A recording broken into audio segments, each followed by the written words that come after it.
But what is Israel seeking? Is Israel seeking to defeat its enemies, or is it just trying to achieve a stalemate in which they're still armed and they're still hostile, but they're just on the other side of this arbitrary line? Israel can't defeat the enemy. There are 300 million Arabs and only less than 7 million Israelis.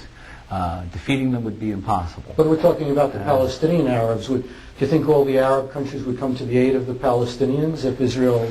Even if the Arabs don't come to the aid of the Palestinians, and that's yet to be seen. We don't know what's going to happen internally in Egypt, which has a highly unstable internal politics, in Jordan and other countries. But we also face a situation where non-Arab Muslims may come to the Palestinian nation, in particular 70 million Iranians.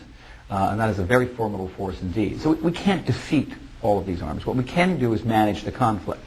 We can manage the conflict by making an attack on Israel prohibitive in terms of human costs for the other side. What if the other side doesn't care about the human costs? They've already shown they're perfectly willing to sacrifice any number of their own people to get the Jews. It is a good point, Marty. But I personally think that you make the other side make the cost prohibitive by exacting the price not from the terrorists, but from the people who are giving the orders to the terrorists. The terrorist leaders of Hamas, leaders of Islamic Jihad, and Hezbollah are very good at sending other people's children out to commit suicide bombings. They don't like it when they themselves are the targets. They're not volunteering themselves. You don't see Hassan Nasrallah volunteering to blow himself up, or Ismail Haniyeh volunteering to blow himself up. They're very good at sending other people. We have to make those individuals pay the price. Now, one of the strategies that the terrorists have is to embed themselves among civilian populations. If Israel wants to hit the leaders of these organizations, it's going to have to set aside its concern for Arab civilians. Is it prepared to do that? You can never guarantee. You can never guarantee definitively against collateral damage, as it's called. The popular euphemism of collateral damage. But how important is it? And the Arab side goes out of its way to kill Israeli civilians. They target them. Isn't it a very much of an asymmetrical war if they can target Israeli civilians, but Israel has to be very careful about Arab civilians? It's a thoroughly asymmetrical war. When we kill civilians on the other side, accidentally, we apologize, we offer compensation, we have an internal investigation, we beat our breasts. When the other side kills civilians on our side, they celebrate. They call a press conference. Just before I left Israel, Hamas killed a 57-year-old woman in Sderot with a Qassam rocket. They called a press conference to celebrate. This is what we're dealing with. With that, we have to, in responding to terror, we have to weigh the costs against the benefits. And the costs also include the moral costs. If we know that a terrorist leader is in a certain apartment building, but that apartment building is filled with women and children, then we have to take the costs into account, the moral cost of what it's going to cost us as a society, not just the way we're going to look on CNN, but also how we regard ourselves if we hit that building. We may kill the terrorist leader, but we also may kill 14 civilians. Now, the last time this happened in Gaza, Israel opted, we had all of Hamas meeting in one building, and Israel opted to use a 500-pound bomb rather than a 1,000-pound bomb because it was felt that the 1,000-pound bomb would endanger adjacent buildings and kill civilians, and as a result, none of the Hamas leaders were killed. Now, talking about civilians, for every terrorist who's out in the field wielding a weapon, there's a whole infrastructure of people behind him who make it possible for him to carry that weapon. Right. And they're all wearing civilian clothes. So if Hamas is holed up in a building with civilians, would it be reasonable to assume that all those people are Hamas supporters and part of the infrastructure that enables them to do what they do? Again, it's part of the deep moral grayness in which we operate today. Gone are the days where Israeli soldiers took the field against Arab soldiers who were wearing uniforms and clearly marked tanks and clearly marked planes. We're in a completely different realm of military engagement, one for which international law doesn't even have an answer. International law is still talking about regular armies meeting on the field. On a purely moral plane, the Israeli soldiers go into battle, every single one of them carrying a laminated card in their left breast pocket. That laminated card contains the IDF Code of Ethics, which delineates what are the parameters of actions that Israeli soldiers can take against an enemy operating in a civilian area. And the basic criteria is that you can use your gun to kill a terrorist who's hiding among the civilians if you can assure yourself to the maximum ability that you've done everything possible to avoid civilian casualties, and that by not killing this terrorist you'll be endangering yourselves and other Israelis. That's the basic criteria. Now, is Israel giving a message then that there's no cost to civilians for supporting the terrorists because they, excuse me, because they will pay no price? So that simply encourages them to do it more. I would agree with you, by the way. I think that Israel has a right to exact a price from a Palestinian population that votes for Hamas.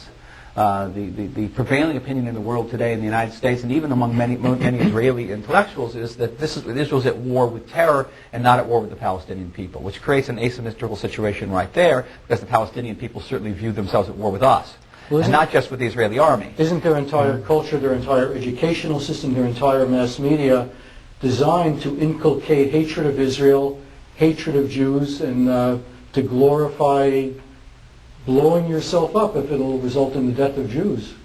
I don't know if the whole educational establishment is dedicated to that, but a sizable portion of it is indeed. And I feel that we're empowered, and therefore, if we find that there are broadcasts that are calling for blowing up Jews, that we're perfectly entitled to destroy that television station, for example. Let's change pace a little bit. Israel now has a policy of trying to strengthen Mahmoud Abbas, the head of Fatah, as a counterweight against Hamas. Is Abbas really a counterweight against Hamas, or is this basically a good cop, bad cop routine in which they both want to destroy Israel, but Abbas is clever enough to pretend to be interested in peace in order to extract free concessions? I don't think Mahmoud Abbas, as heart of hearts, wants to live side by side with the state of Israel permanently in a condition of indefinite peace. I think Mahmoud Abbas still subscribes to the 1974 PLO Phases program, which calls for the creation of a Palestinian state in the West Bank and Gaza. It's the first stage. Eventually that state would expand out to include, beyond what we call the 67 border, the Green Line, to include parts of Israel. Then the third stage would be the creation of a democratic, secular state in all of Palestine, but a Palestinian state, not a Jewish Zionist state. So I think the basic difference between Mahmoud Abbas and Hamas is tactical. On the other hand, Israel can try to build up Mahmoud Abbas all they want to. At the end of the day, Mahmoud Abbas has neither the power nor the inclination to take away one gun from Hamas. He simply won't do that. Now, Israel has actually been giving guns to Abbas. Will they eventually be turned not against Hamas, but against Israel itself? It's possible. It's possible. Right now, there's no shortage of guns for the Palestinians. The Palestinians, since the Israeli withdrawal from Gaza, have smuggled in vast numbers of weapons, incalculable amounts of ammunition, high explosives, anti-tank missiles, even anti-aircraft missiles into Gaza. Now, for a country like Israel to survive against all these threats, I think it has to have a strong sense of its own identity. How do Israelis see their own identity? How do they envision their country? What kind of shape do they see their country in, say, 50 years from now? No, Israelis are very concerned. I think the level of public concern in Israel is just about as high as it's been in the 60 years of Israel history, certainly since I've lived there, and I've lived there close to 30 years. We have a leadership crisis in our country. One of the few things that's keeping Ehud Olmert in power is the absence of any heir apparent. The only real contender for the position of Prime Minister is Benjamin Netanyahu, who still lacks a tremendous degree of public confidence in Israel. People are afraid of Netanyahu to a certain degree. And there's a tremendous amount of dissatisfaction with the level of corruption in public life, which has managed to seep even into the army, which had never happened before. So Israel has a tremendous amount of house cleaning to do, and if we're going to survive in these very perilous times and hazardous environment, we're going to have to cultivate a leadership which is able to take on those challenges in the way that Levi Eshkol took on the challenges of '67 and Ben Gurion took on the challenges of '48. Now, how does that leadership get cultivated? Does the mass media play a role? The mass media certainly has the ability of who to highlight, who to present in a favorable light. Do they play a constructive role in developing Israeli leadership? Israeli media, as in the media in this country, tends to be liberal of center, to be left of center, very, very critical of the government. Israeli media is in many ways more free than the American media, freedom of expression. Things you could say in the Israeli paper you would probably get chucked in prison for in this country. And the media... Having said that, though, polls indicate that Israelis formulate their political opinions not on the basis of what they're reading in the newspapers. That the media, I don't know what it is relative to the United States, but the role of the media informing policy in Israel is far less than it is in other countries, only because Israelis are so skeptical about what they read in the paper. Now, one of the aspects of the Israeli-Arab conflict is the public relations war, the struggle for international public opinion. Excuse me. Do you think that Israel is taking this public relations war seriously enough? No, I do not. Emphatically do not. During in the last war, last August, I was serving as an officer with the IDF spokesman's office, and I can only tell you that Israel during the last war seems to have forgotten every single lesson of public relations that it might have learned in the previous 30 years since the Yom Kippur War. What should they be doing that they're not doing now? They should be embedding foreign journalists every day. They should be having transparency, should be able to let journalists see the war through Israeli eyes, not through Hezbollah eyes. We should be feeding them with information. We were not. Myself, other officers, we had no information. We had no idea what was going on the battlefield. We should be extremely candid in dealing with the press and not try to dissemble or obfuscate in any way. Many things we could have done that we didn't do. Does Israel have a positive message about itself to give to the world? It's easy to attack the Arabs and point out why they're bad, but what does Israel have to say about itself that the world should say, yeah, we want Israel to continue existing. We care if Israel keeps existing. Why should the world care? Well, many people look at Israel, look at the Middle East and they think war, they think suicide bombings, they think terror. That's not what Israel's about. Israel is this thriving democracy, this flourishing economy with 6 leading universities, wonderful rock music, wonderful classical music, science, high technology, breathtaking landscape, a very active youth culture and intellectual life and literature and film. It's a real powerhouse in the middle of this rather turbulent area. Israel has to work to get that image of Israel across. Israel as fun, Israel as exciting, Israel as challenging and dynamic, and not just Israel as the suicide bombing. Now, should Israel seek an image where, basically it's a smaller version of the United States, emphasize that it's a Western-oriented country, or maybe draw on its own historic heritage and historic culture? Well, the answer to the question is yes. We should be portraying ourselves as a Western country, as a bastion of Western culture, in the middle of this rather anti-Western environment. But at the same time, we also present ourselves as the amalgam of East and West, where this is really the testing ground of this class of civilizations, whether these two civilizations can coexist in other ways other than clashing. And I know in my neighborhood, I have a neighborhood which is in essence a mixed neighborhood. Because this is in Jerusalem? Southern Jerusalem, it's a Jewish neighborhood, but right at the end of the neighborhood are 2 very large Arab villages, and we share the same supermarkets and we share the same facilities, and we see our kids play in the same parks. So in a sort of a microcosmic way, my neighborhood provides a model of how Jews and Arabs, Westerners and Middle Easterners can coexist. Well, there's some talk about cultivating moderates among the Arabs, but can the moderates ultimately change the balance of power regarding the jihadists, the people who are, ready to die, to wipe Israel off the face of the earth, as a religious commandment in their opinion? They'll gain entry into heaven by killing Jews. Not unless they're willing to take up guns. If they're not willing to fight for what they believe, then it's irrelevant to us whether there are moderates. The moderates will simply remain in their libraries and their coffee shops. Moderates, by definition, are not likely to take up guns. Not taking up guns. For example, I know that behind closed doors there are Palestinians who recognize that the Jewish people exist. And they recognize that the Jewish people have suffered. They recognize that there was a Holocaust. They recognize that the Jewish people have a legitimate claim to at least part of this land that they call Palestine and we call the land of Israel, and are willing to live side by side with us. And by the way, most Israelis today recognize that about the Palestinians. They recognize that there are Palestinians, they have suffered, they do have rights to the land, and are willing to live side by side with them in a 2-state solution. We cannot find, however, one Palestinian, and I mean not one, who's willing to come out and say that publicly. Does the 2-state solution make sense at this point? I know the Israeli government is still committed to it. The United States is committed to it, but ultimately, isn't the 2-state solution based on the assumption that somehow the Arabs are going to change and they're going to give up their idea of destroying Israel and decide to live in peace like friends? Is that a realistic assumption? I'm sort of very divided on my opinions about the 2-state solution. On one hand, I would desperately want it. I would want to live side by side with the Palestinians in their state. I think the Palestinians deserve a state. And I think we could have very fruitful relations. On the other hand, I'm very, very skeptical about the likelihood of such a two-state solution emerging, not because the Israelis don't want it, but because the Palestinians seem incapable of sustaining it.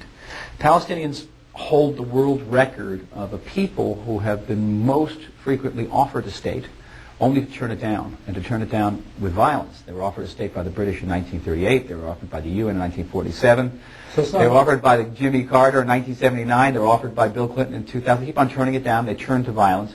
We keep trying to impose a state structure on them. We created the Palestinian Authority. We created the presidency and the prime minister, the premiership there. They didn't create it. We created it. We keep on trying to impose it on them, and it cannot sustain itself as a state.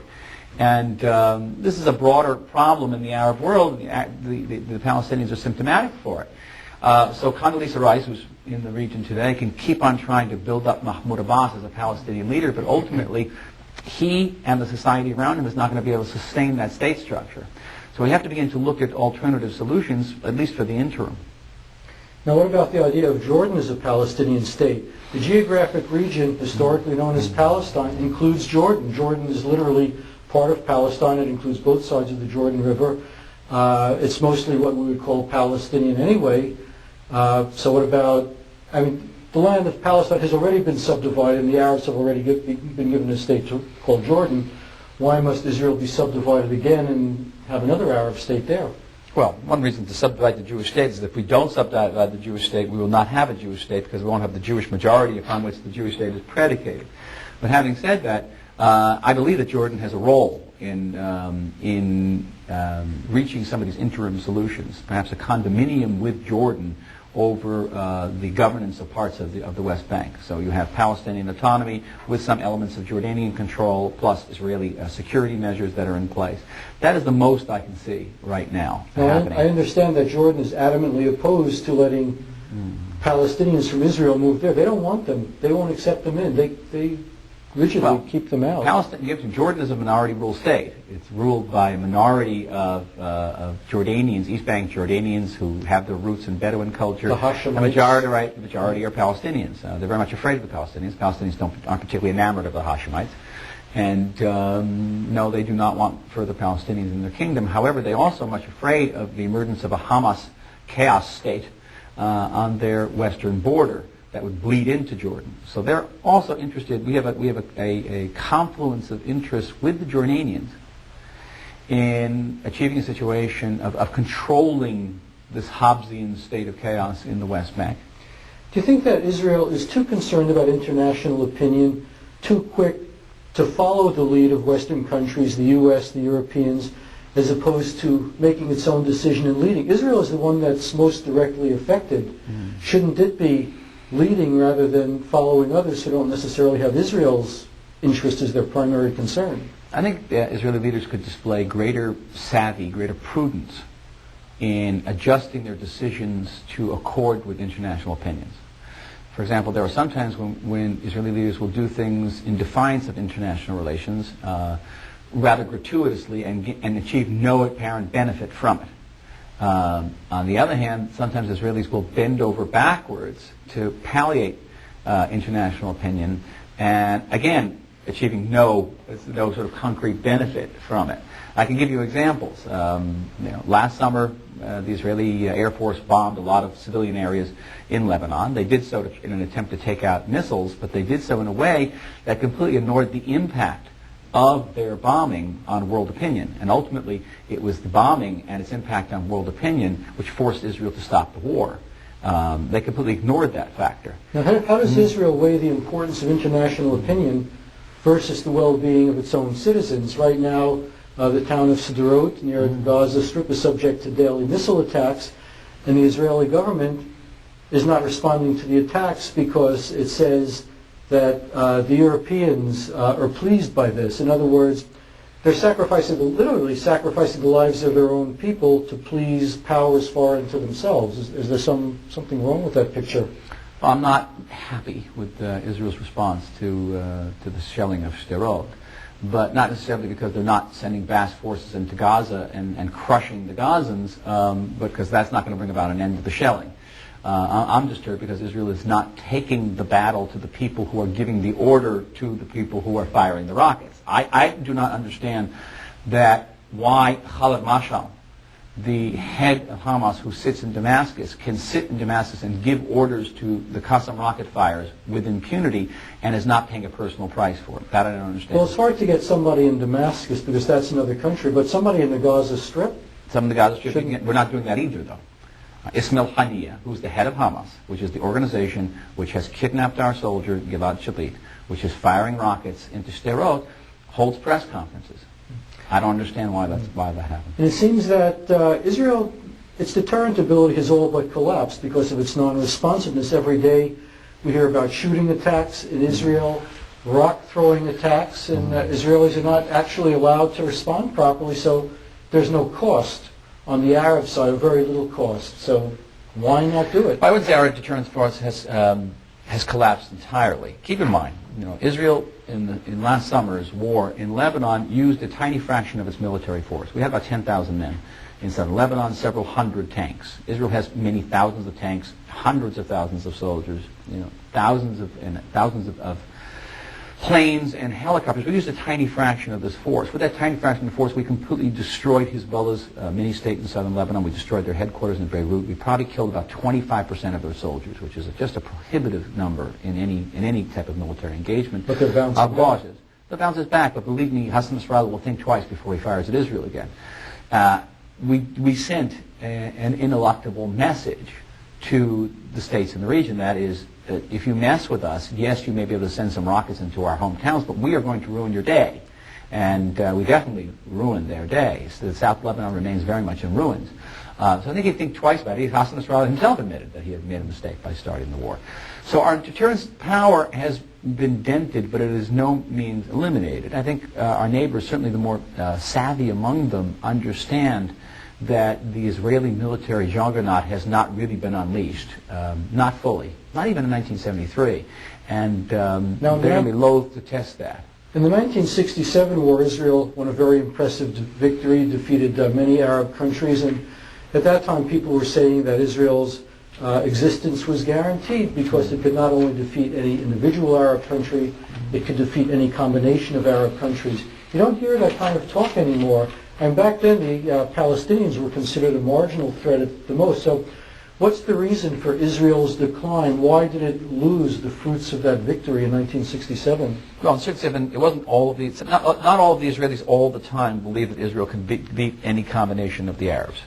If that were the case, Israel would not have gone into a total panic in 1967. Many Israelis believed, and not without good reason, that Israel was facing an existential threat, and were unconvinced that Israel would survive the end of June 1967. I think that today, Israel, if it takes a step back, will find that it is vastly militarily superior to what it was in 1967. Keep in mind that we do not face the Soviet bloc today. There are no major superpowers backing these Arabs. There is no major threat of Egyptian tanks rolling down the streets of Tel Aviv. We face a different type of threat. We face a threat to our economy, to our civil society, of prolonged rocket fire into civil areas. This is a different type of threat than the one we faced in 1967. We face a strategic threat from the Iranians.